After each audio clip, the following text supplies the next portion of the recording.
Welcome, friends, to Comics Odyssey. Thank you for joining me.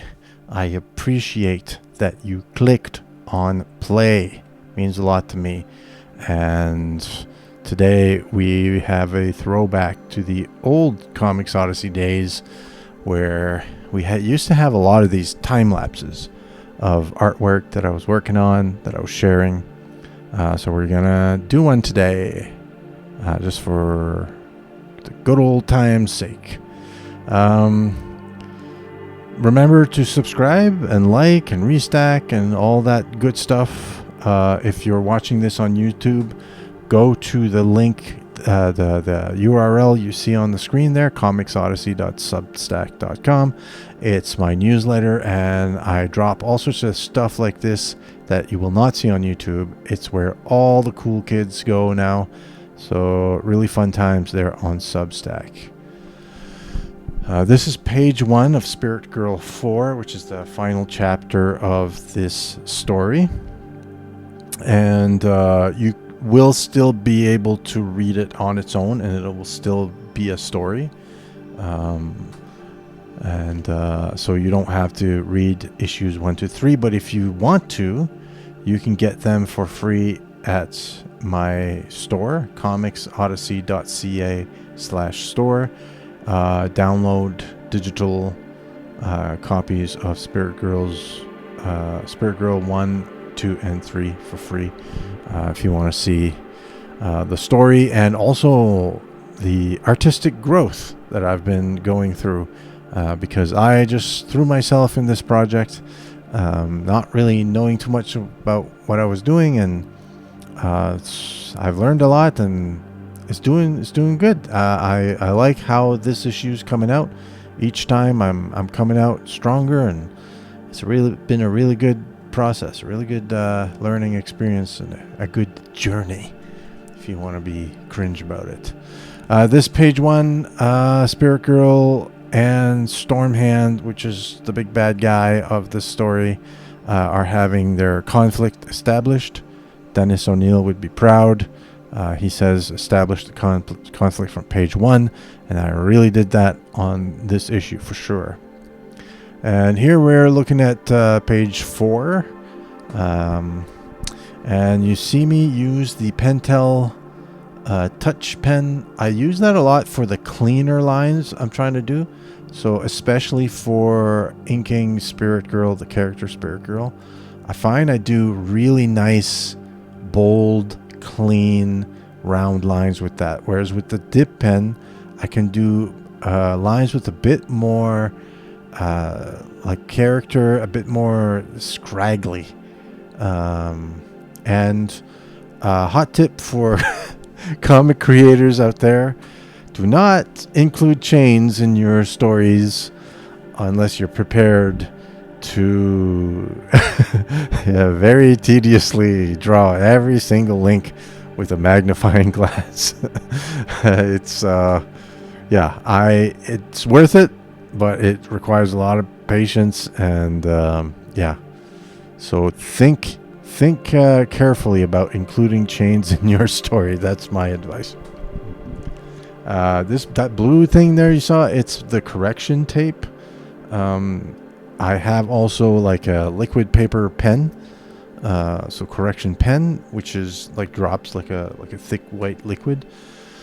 But the correction tape goes on very, very flat. So if you can use that, it's a lot easier to draw over if you give it a chance. It goes on dry, but it needs to cure in order to really draw over it without tearing it. Really good tool, the correction tape. And for other stuff, I'm using the Hunt 56 dip pen for the most part. So yeah, it's a dip pen. So I have a pot of ink, I dip it in some ink, and then I do all of these these chain links. It takes so long, but it goes so fast on the time lapse. Yeah.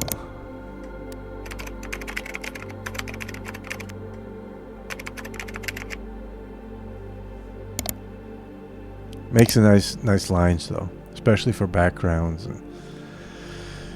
environmental stuff.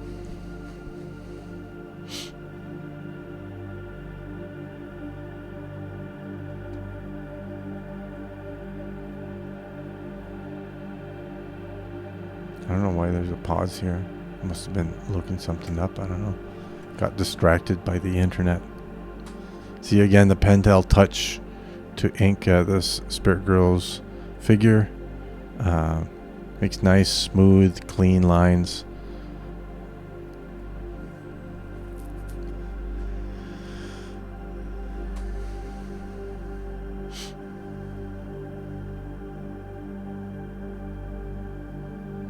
So this page is the Spirit Girl flies off with the chains, just assuming she can just solve the problem easily, but Stormhand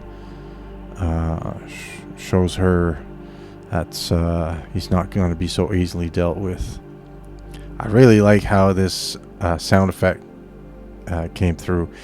I do also do digital sound effects, so in Photoshop and stuff, but if I can't incorporate it into the composition of the panel, then I do. And you saw I even practiced on a scrap piece of paper there to figure out which pen I was going to use.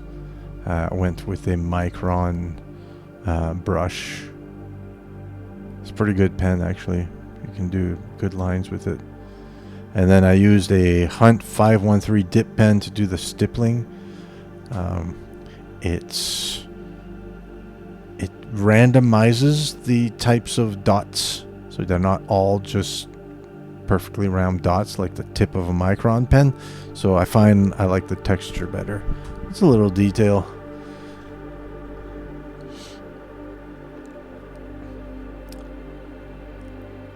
This is a Micron 005. It's a very, very, very thin, very small tip pen, but it's really good for doing subtle shading and also like suggesting hair. So that hand is supposed to be a Stormhand's hairy hand. So it's not hair but fur.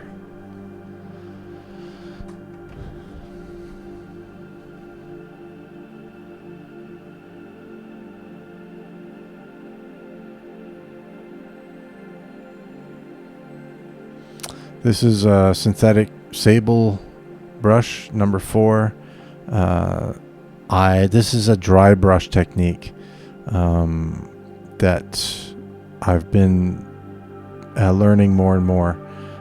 Basically, you dip it in ink and a little bit of water, and then you use a test paper to remove more of the ink. And when there's a lot of the ink out of the brush, you go in and you can do like a special effect.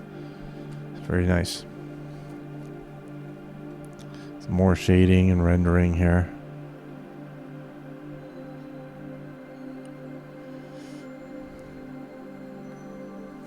Yeah, so if you want to catch up on the story for Spirit Girl, you can go to comicsodyssey.ca/store. Look for the free digital copies of Spirit Girl 1 to 3, and then but Spirit Girl will release physical first, and you won't need to have read the previous issues to understand what's going on. So I try to keep each book self-contained as much as I can, and then I don't know. I'm going to try to figure out a plan to release some sort of compilation of issues 1 to 3. I'm not sure. We'll see how it goes. But yeah, inking. I'm currently on page 6 inking. So we got 28 pages to ink and then a cover. We're making time, good time, and then we gotta color. So sometime this summer, Spirit Girl 4 will be coming out, so stay tuned. Thanks for watching, and see you in the next one. God bless.